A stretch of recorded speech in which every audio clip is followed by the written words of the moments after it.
Hey everyone, we are reading Genesis chapter 32. Now, as Jacob went on his way, the angels of God met him. Jacob said when he saw them, "This is God's camp." So he named that place Mahanaim. Then Jacob sent messengers before him to his brother Esau in the land of Seir, the country of Edom. He also commanded them, saying, "Thus you shall say to my lord Esau, Thus says your servant Jacob, I have sojourned with Laban and stayed until now.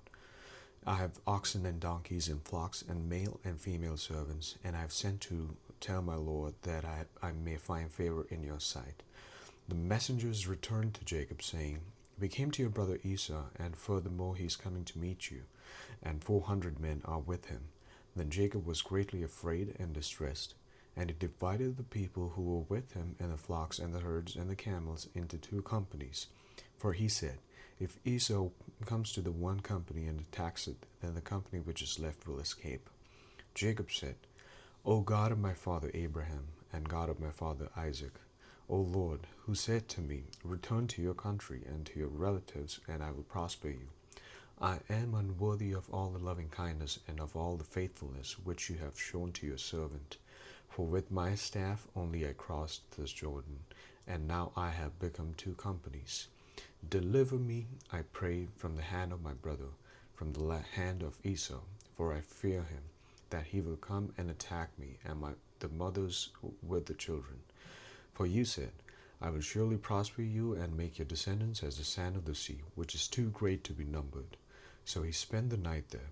Then he selected from what he had with him a present for his brother Esau, 200 female goats and 20 male goats, 200 ewes and 20 rams, 30 milking camels and their coals, 40 cows and 10 bulls, 20 female donkeys and 10 male donkeys.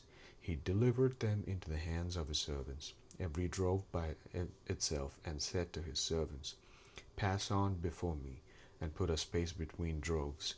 He commanded the one in front, saying, "When my brother Esau meets you and asks you, saying, To whom do you belong, and where are you going, and to whom do these animals in front of you belong? Then you shall say, These belong to your servant Jacob. It is a present sent to my lord Esau. And behold, he also is behind us." Then he commanded also the second and the third, and also those who followed the droves, saying, "After this manner you shall speak to Esau when you find him, and you shall say, Behold, your servant Jacob also is behind us. For he said, I will appease him with a present that goes before me. Then afterward I will see his face, perhaps he will accept me." So the present passed on before him, while he himself spent that night in the camp. Now he arose that same night, and took his 2 wives and his 2 maids and his 11 children, and crossed the ford of Jabbok. He took them and sent them across the stream, and he sent across whatever he had. Then Jacob was left alone, and a man wrestled with him until daybreak. When he saw that he had not prevailed against him, he touched the socket of his thigh. So the socket of Jacob's thigh was dislocated when he wrestled with him. Then he said, "Let me go, for the dawn is breaking." But he said, "I will not let you go unless you bless me." So he said to him, "What is your name?" And he said, "Jacob." He said, "Your name shall no longer be Jacob, but Israel, for you have striven with God and with men and have prevailed."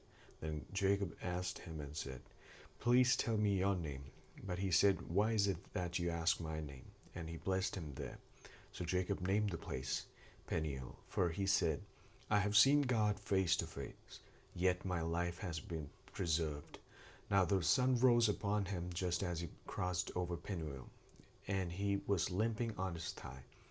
Therefore to this day the sons of Israel do not eat the sinew of the hip, which is on the socket of the thigh, because he touched the socket of Jacob's thigh in the sinew of the hip. Thanks for joining. See you tomorrow.